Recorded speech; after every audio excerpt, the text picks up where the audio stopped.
apa semua? Tu dia, abang dah sampai dekat Semenyih, lebih tepat dekat alat dapur guys. Sebab apa? Dengar cerita depa tengah ada promosi mid-year sale guys. Diskaun sehingga 80%. Kalau kata hampa nak tahu, follow rapat-rapat Shopee Tang Mana.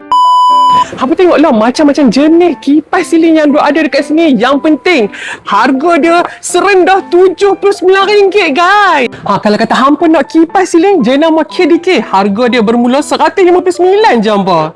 Yang mana cari servis downlight, hampa jangan risau. Dekat sini harga dia serendah RM4.50. Lepas tu banyak pula pilihan dan juga yang penting harga bawah pada RM10. Yang mana cari waterfall sink, sinki yang sangat cantik ni, harga dia RM289 saja. Hampa tak mau warna gold, kita ada pilihan warna hitam. Kalau kita nak cari yang bajet sikit, kita ada sinki Nanomilix, harga dia RM89 je. Tak lagi jimat, kita ada ni basic sink, harga dia RM88. Kalau cari sinki untuk toilet hampa ni, kita ada 6-in-1 guys, harga dia RM165 saja. Siap sekali dengan kabinet guys. Kalau kata hampa tak mau kabinet dekat atas, kat bawah pun ada yang ni dan lebih murah sikit, harga dia RM135 je.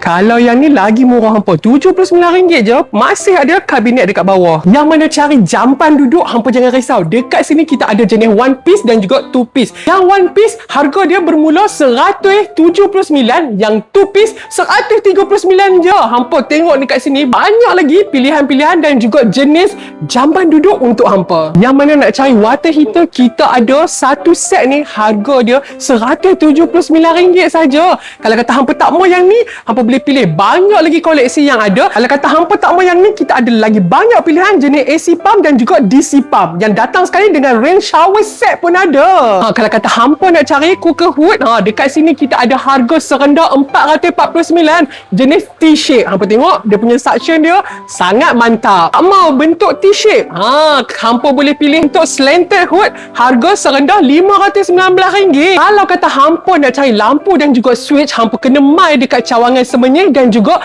Batu 10 Ceras guys. Sebab dekat sini memang banyak pilihan. Mereka ada downlight, wall switch, power tracks, chandelier dan juga wall light. Memang banyak pilihan. Kalau kata hampa tak mau barang-barang promo, kita juga ada barang-barang high eksklusif dan juga high end. Kalau kata hampa nak tahu, jom follow ikut abang di atas. Kalau kata hampa cari standing cooker, kita ada jenama DeLonghi dan juga kita ada Leben Steel. Banyak tau pilihan hood dan juga hook, pelbagai jenama yang eksklusif ada dekat sini. Selain dari itu, kita juga ada pilihan-pilihan home appliance yang lain. Kita ada microwave, oven dan juga dishwasher guys. Kalau kata hampa nak cari sinki, kita ada lebih 50 design dan juga 50 jenis sinki yang ada dekat sini. Semuanya cantik-cantik dan eksklusif. Kita ada pilihan workstation sink, farmhouse sink dan juga ceramic sink. Barangan-barangan jenama Smack pun ada.